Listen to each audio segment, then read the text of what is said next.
I joined 8 companies in 7 years. There is a little story behind the birth of this book.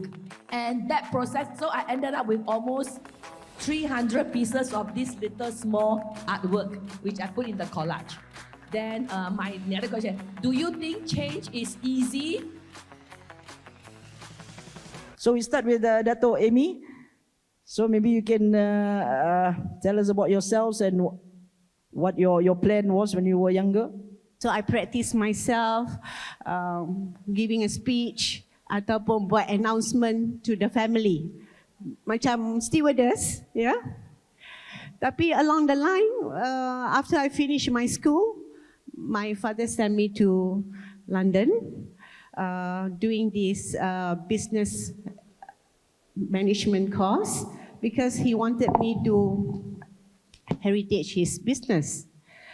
But when I came back in 1983, that time economic was recession. It's not easy to get a job, you know. So when Minkot came in as the guest relation officer, I applied the job. It's beyond, I mean, it's not my forte at that time, you know, because what I learned is different from what I apply. So I just go along, applying the job, dapat pula the job. So I was in Minkot Hotel for 10 years. So basically in Minkot Hotel, I was in the operation line, doing marketing, doing F&B job, doing housekeeping, doing banquet. It's different from what I learned. But then that gave me a challenge. I like the job. I like the job because meeting people. Every day you're meeting different people, and you get good people, you get fussy people, you know, that kind of thing, but you learn how to deal with them. But then in 1998, that's the downturn of my life when I was as a franchisee of Hotel Sri Malaysia Genting. That is basically my bread and butter at that time, because that is basically you are running as a hotel operator. The profit and loss is yours. So you are not dealing with only people, you are dealing with staff. 40 staff, you have to feed them, you have to train them, you have to basically do a lot of marketing to sustain your business. And that time, 1998, is also economic downturn, yeah? So, when I applied this franchise business, I was given a high hope by the bank that you can apply loan. Anytime you boleh dapat loan lah, dia kata. Because you dapat this franchise business and we know that business will succeed. Tapi because of the economic downturn, tak dapat satu loan pun. Satu loan pun tak dapat. You know, so I have to turn around to my family, nak pinjam duit, you know, that kind of thing. And Alhamdulillah, the family give me about 150K and mother give me about 100K to start the business. Yeah? But then I have to be careful. This is not my money. It's the family money. Somehow or other, I have to make this thing happen and return their money with a little interest. Yeah, profit. But then, Alhamdulillah, I was in the Hotel Sri Malaysia Genting for 22 years. And I like the job very much because, as I say, meeting people, you are meeting different people every day, you're doing different marketing every day, and basically that is how I sustain my business.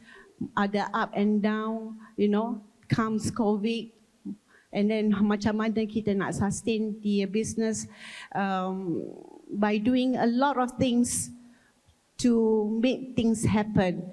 And networking is one of the important things, basically with the tourism people, with the travel operator, with the product operator. That's how we make it happen, Dato. This is where I am now. All right, you know, so you heard that. So Dato Emmy wanted to be a stewardess, right? And by fluke, actually, accidentally, you ended up in the tourism industry, and you are enjoying it, right? The hikmah is that you know you got to a place where you liked. You may not have known it then, because when you are younger, you don't. I mean, you won't know. You know what's the difference between the tourism sector or whatever. So that's good. All right. I may add on, Dato, because now I know kita tak boleh paksa our children what they want to study. Yeah. Okay. Itu subjek lain Itu subjek kita tak boleh paksa anak kita nak study apa kan. Maybe you can guide them, but not force them because they've got their own interest too. Alright. So nanti kalau you rindu nak jadi air stewardess, you boleh tanya Dr. Shawati tu lah. She had a stint as a air stewardess, right? And pengacara. I mean, when I look, I always say that when I see Dr. Shawati in the audience, I get very worried lah. Because there's the pengacara handal tersohor in front of me, and I'm nervous. All right. Okay, so now we go to Madam Ku Lily. All right, maybe you can share your story and what you wanted to be and how life unfolded for you. Well, when I was studying that time, I had only one destiny I charted to. I wanted to be successful, but I didn't know how to. How many of y'all can relate this story with me? I wanted to be successful. That's all I wanted when I was young. But how to get there, what to be, don't know. Not rich. Successful, because to be status whatsoever not, right? So we had that dream. Me too. So I had that dream when I was very young, right? So, well, I had that. So after I graduated, in order to pursue my dream, and also got myself a little bit lost. I didn't know what to do. I applied for job, just like Dato Emmy did. And as Dato Emmy found her passion at a very earlier stage of her life, that is in hospitality, but I wasn't that lucky. Because for me, I joined 8 companies in 7 years. Wow, yeah, give me a round of applause. Yes, I joined 8 companies in 7 years in search for what is success. Yeah, I learned very fast, and each of these industry and role I was in was almost like very different. From multinational, from sales to marketing to operations, whatsoever I've done before. Well, I didn't have the answer yet after 8 jobs. Yeah, so again, I went for interview. So during one of that was a 7 job. In my 7 job interview, one of it is talking about air stewardess. I went for a training company interview. That training company was part of Singapore Airlines. When I went for the interview, I already had this, like woman, we all have this intuition, betul tak? Yeah, a woman, intuition, instinct, whatever you call it. So I had that. I said, I like this company. I like this kind of job. Trainer. Wow, nice. That's what I want. But you know what? At the same time, when I got the offer from this company from Singapore Airlines, I got another job offer. That job offer fulfilled whatever I wanted, whatever I put down to be successful. Good package, good company, multinational, this and that, all my checklist tick. But not in terms of logically, cognitively, the training company of SIA did not, because they wanted me to do something which I didn't like. All I know is I like that job, I think. So I said yes to the company which fulfilled my wish list. You know what? Another joke I'm going to tell you all. During the first day of my job, I quietly, during lunchtime, called the Singapore HR director. Is the job that you offered me that day still available? Luckily, he said yes. Yeah, and I said, I'm coming. So I resigned my 7th job on the 2nd day. Yes. And I flew to Singapore, and that's where I started my career in this line, in training, in human development, in talent development. So did I start to be successful then? No. No, I think I went through the same journey that Dato Emmy Suraya. She cannot get loan. I also cannot get customer because I'm tasked to fulfill certain KPI lah, sales lah, whatsoever, business and all those. Went through a lot of the challenging phases.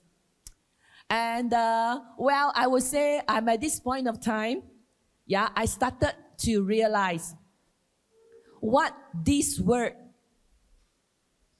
called success mean. Yeah.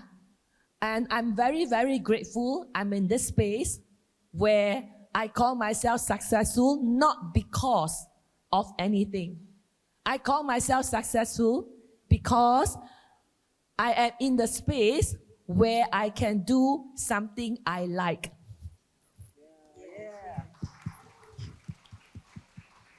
Something I'm passionate with. And when we continue to do it, we realize the one that you are benefiting is not just ourselves, but we are benefiting many, many, many people I'm in connection with. So, well, that's a little story of mine. Okay, that's great. Miss Lily, right? That's great. And I think, the fact that, we all talk about challenges. I think we all have challenges in one way or another, is how we deal with it. And actually, challenges are good because it shapes us. It makes us grow. It's without these challenges, I think, and if we are always in our comfort zone, we'll never grow. We'll never develop anyway. Right. Into a very successful person. Exactly. I also realized the success comes after you have gone through the challenges. Yes.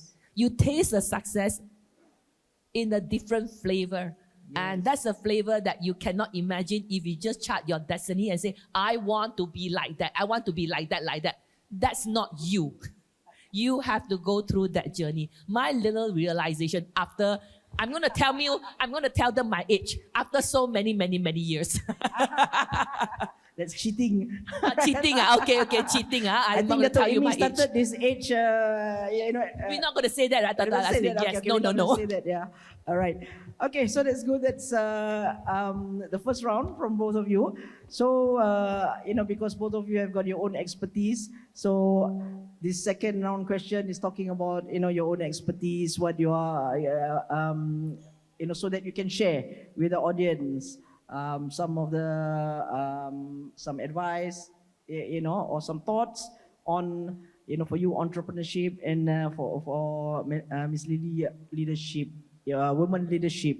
So Dato, all right, you're now the president of Peniagawati. You deal with a lot of women entrepreneurs, and actually we have a lot of program for women entrepreneurs, for a long, long time. But why is it that there's still actually not so many women entrepreneurs, right? According to the statistics.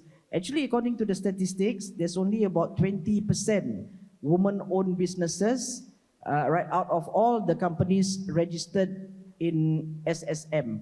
There's only about 260,000 companies that's women-owned compared to the 1.3 million companies registered in SSM. You know why? Why do you think that is? Because it seems that there's a lot of effort and a lot of women entrepreneurs around, and why is that? And what can we do about it? To increase the number of women entrepreneurs.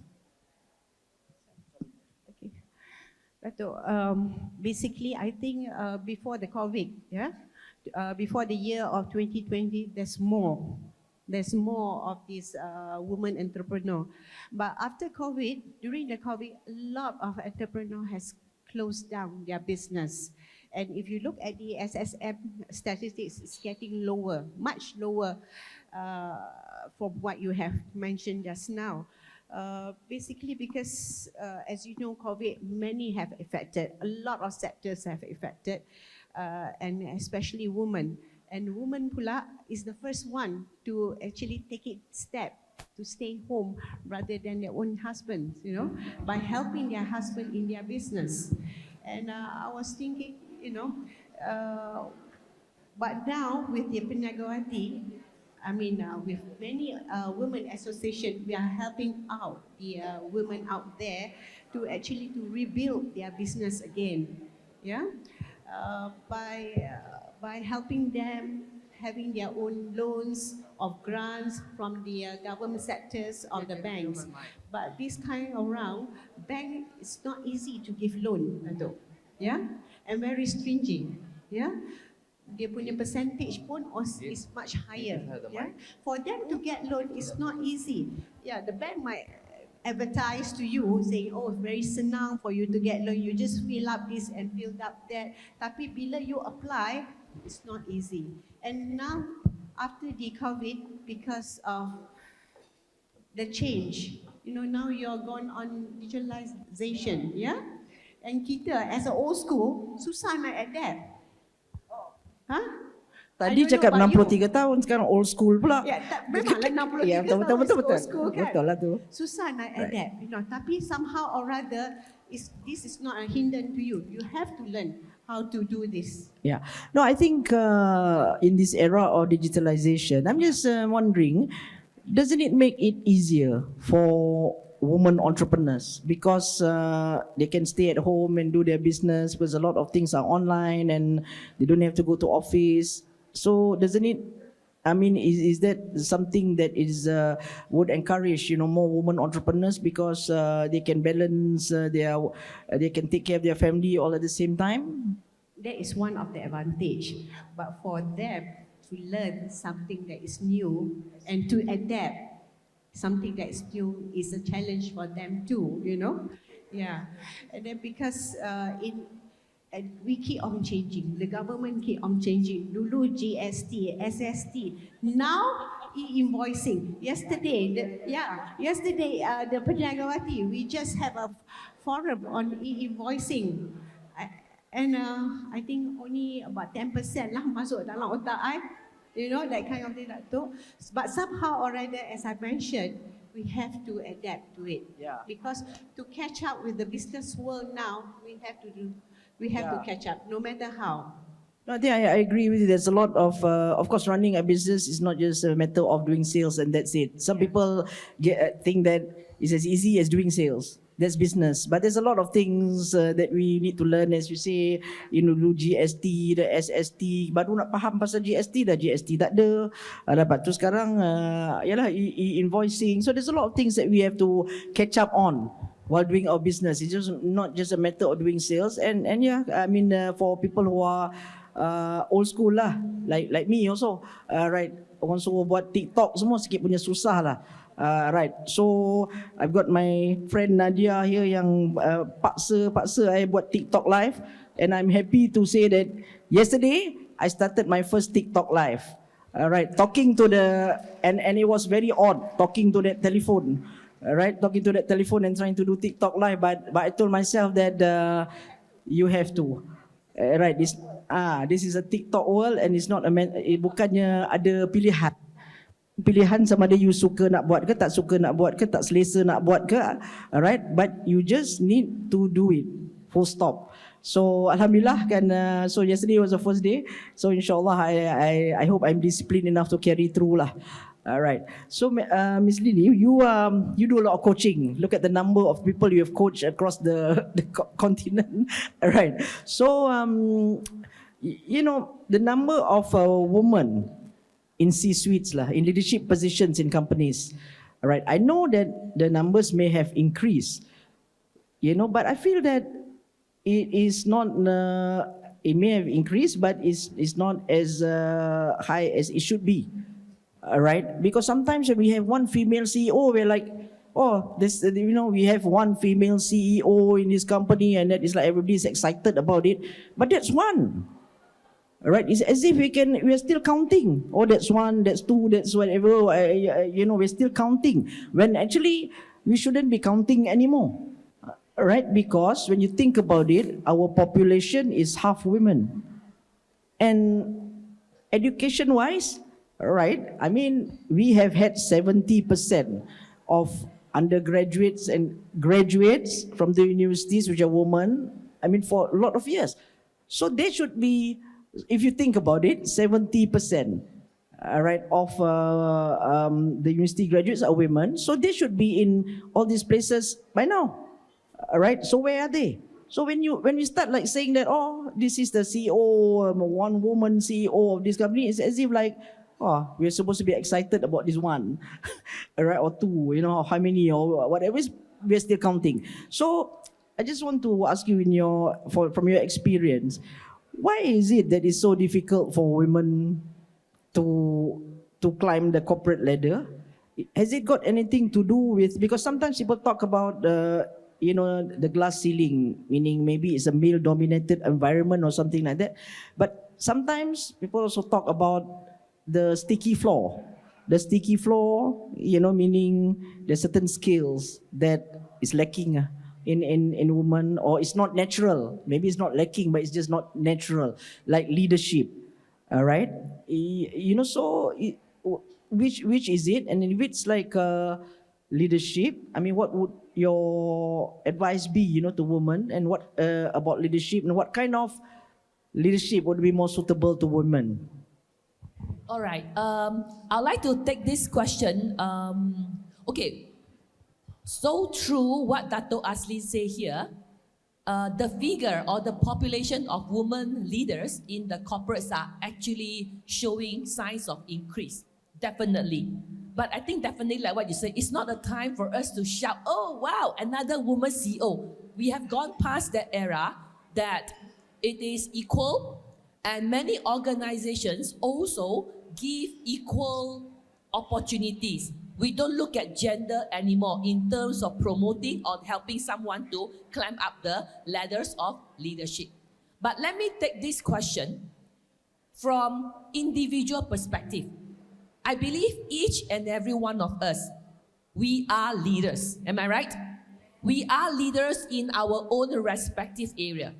So if you look at the evolution, how women has gone through these years to be who we are today, in the past many years, we were very much in the victimized kind of mindset. Am I right? Yeah, I'm not good enough. I don't think I can. Am I good? Very self-critical, to question ourselves whether I'm able to take care of my family, but at the same time be able to sit on that seat. That was the evolution many years ago, right? So as women then later start to take up leadership roles and others, so it comes to a point of time, I believe it is about now, or it has started for a few years already, women started to take another mindset, which I find it sometimes, because we coach a lot of women leaders in the boardroom. So sometimes I find it quite interesting. Some of the women these days are trying to be men. Very aggressive, get my point? Too aggressive that I want to take over you, okay, I'm better than you, that I'm a woman, but I'm better than, sorry, this man just suddenly come out. I'm better than you, and I want to show that I'm more capable than you as the other gender. So imagine this. Let me see, the population we have today are mainly women, but we have some male here as well. Imagine men, during the era dulu, when women were more minority and all those, they were in the mindset of what? Ego, am I right? Very egoistic, because women are like that. But then now they are faced with a group of women who is very aggressive. I will take your seat. Okay, I will take your seat. Why you men can, we all cannot? I'm highlighting these two very contrasting mindset in women, especially in leadership, because I find neither one is the way, because it is too contrast. So women now, when we are given opportunity, the mindset that we should adopt, or we can adopt, or rather we can try to adopt, is to find that balance point. Is to find that balance point of how we could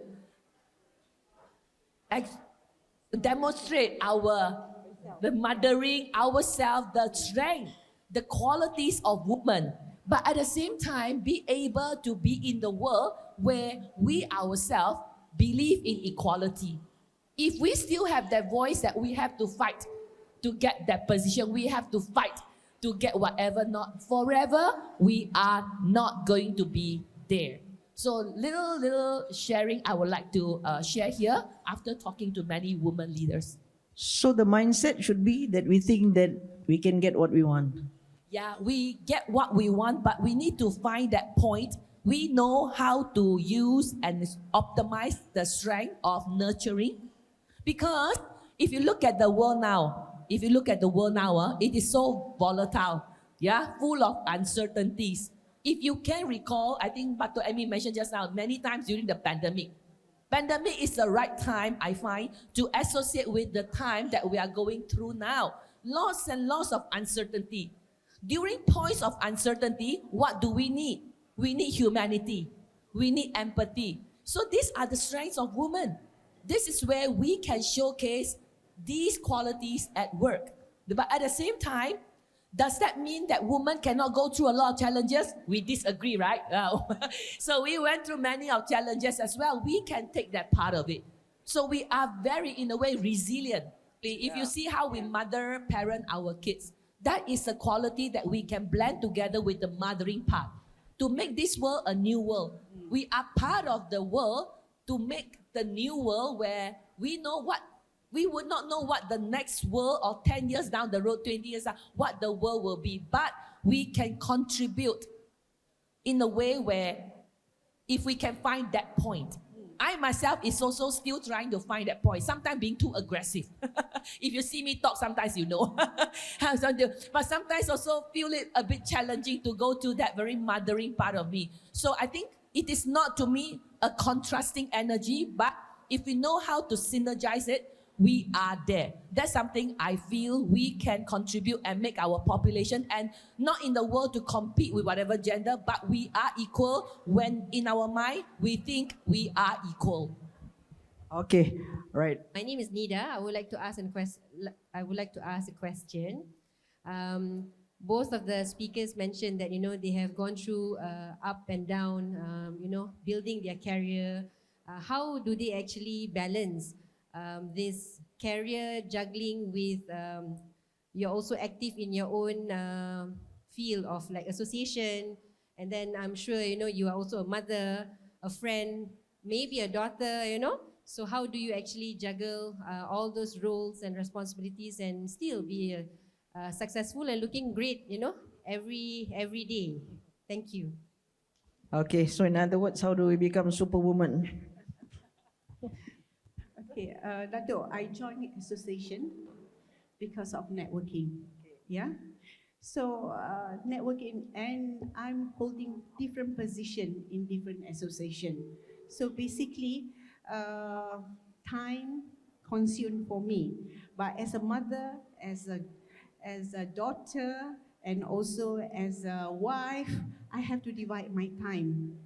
Basically, in terms of your work, in your association, and with your even during your family time. But somehow or other, with the support from the family is very important in anything that you do. Yeah, as a woman, we need support from our family, especially from our husband. They must understand what we are doing. Kalau tidak, susah lah. Yeah. Kalau tidak, tanya nak pergi mana, balik pukul berapa, that kind of thing. Tapi with the support from them, if they understand our work and our commitment, then they give us the full support. That is very important to me. And also I think because your children are big sekarang kan, it helps lah. Yeah. All right. But actually, I must say, my children sacrificed a lot for me when I was the operator at the Sri Malaysia Genting. They have to stay in a hotel for 10 years. For how long? 10 years. 10 years. Tapi how the life is in the hotel? For 10 years, you and your 3 kids and your husband Yeah. stayed in hotel, In the hotel. Sri Malaysia in Genting. Yes. Okay. Yeah. In a normal room lah, a bigger room lah. In a bigger room, we took 3 rooms, but then the life for the children is different. As you stay in the house, you have friends and that kind of thing. But that's why every weekend I bring them down back to KL to meet their families, friends and whatnot. So dia pergi sekolah kat mana? Ada kat sekolah, ada kat situ. Yeah. So it's they sacrifice for me, and now I have to sacrifice for them. It's basically that's how mother is. Yeah, and if you don't know, Dato Emmy has got a celebrity daughter. Alright, the Azira. Tahu tak lagu Alamak tu? Yang lagu Raya Alamak tu? Defam tu. So Azira is Dato Emmy's daughter. Don't look like sister lah, kan, tapi daughter. So I mean, I'm surprised to hear that. I mean, the children 10 years stayed there. Okay, Miss Lily. Well, I think can't agree more. Family support is so important. So since Dato Emmy has talked about that, maybe I'd like to share 2 points. Again, based on mindset. All right. Reality is, like you say, when we are in the corporate world, the exact amount of time is about time, right? Time that we have. That become a real challenge to balance both sides. One of the rule of thumb I find quite useful could be, number 1, accept that we can be imperfect, right? Sometimes when we start to resume a new role, we still want to hold on to the old role. Get my point? So the new role now become an addition. In fact, the formula can be campur tolak bahagi. But if we keep adding, and in your formula of trying to juggle both worlds, all you have is formula tambah, campur saja forever. You will find time is not enough. Yeah, so we can be imperfect. Yeah, at times, be either side of it. That is one I would like to share. Number 2, I find the other part of it is equally important. That is to learn something new. Learning, I find, is so important. In fact, some of the things that we learn, for example, Dato Azlin talk about now she has to learn TikTok live, right? We never thought of TikTok live because to me, to do one TikTok live may need 5 hours. For a newbie like me take video and then edit whatever not. But after we learn already, can we shorten the production time to maybe 2 hours, 1 hour? Okay, we can learn something in order to manage our time. Ultimately, as I mentioned, I'm not aiming for perfection. If I really cannot do TikTok live, I outsource lor. So it's how we find, sharing economy. I mean, optimize your children to do the housework. Whatever you can do, be creative. Be creative to optimize the time we have in both worlds. All right. Okay, but all right, and I actually just to tell you that actually we are on TikTok live now. Really? Right, all right. because I'm supposed to do it every day. It's my channel, so because we're supposed to do it every day, so I thought, okay, this is a good time for me to do it simultaneously, right? We can do it yeah. simultaneously without using extra time. So clever you. Because it was clever, yeah, right. So anyway, any other questions? What are the most significant barriers women entrepreneurs face globally today? And how can policymakers, investors, and communities collaborate to dismantle them effectively? Okay, the difficulties, for the women nowadays, for them in the corporate world or entrepreneur for that matter, basically is, as I mentioned just now, with the banks, with the banks to get loan with the banks. Now to adapt with the new style of business, basically on the digitalization, and also on the to get the same level with the men out there, you see, because kita ni banyak women yang rural area yang tak ada networking, One thing, we must have the networking among us itself, especially kita in Malaysia itself, if I'm not mistaken, we have 100 women association. And kita punya agenda is the same, empower women. So if we can get together on this aspect, it's easy or one voice to bring up to the government sector and to the GLC and what we wanted. Okay. Yeah. So, that's why I one voice. So that's why I think we're in the process of doing our Federation of Women Entrepreneur Association, so that everybody will be, in one federation, so that whenever we push for policies and all that, it's easier, it's stronger. All right. So inshallah, inshallah, it should be done this year, inshallah. Right. You want to add, Ms. Lily? No? Okay, if not, maybe you can tell us more about a little bit about your book, Lead Change Hard Way. And I believe that HART is an acronym for something. There is a little story behind the birth of this book. When my girl was younger, she loved painting. Yeah, she loved painting. So because of that, I started to get involved in some of the art therapy, social art workshop.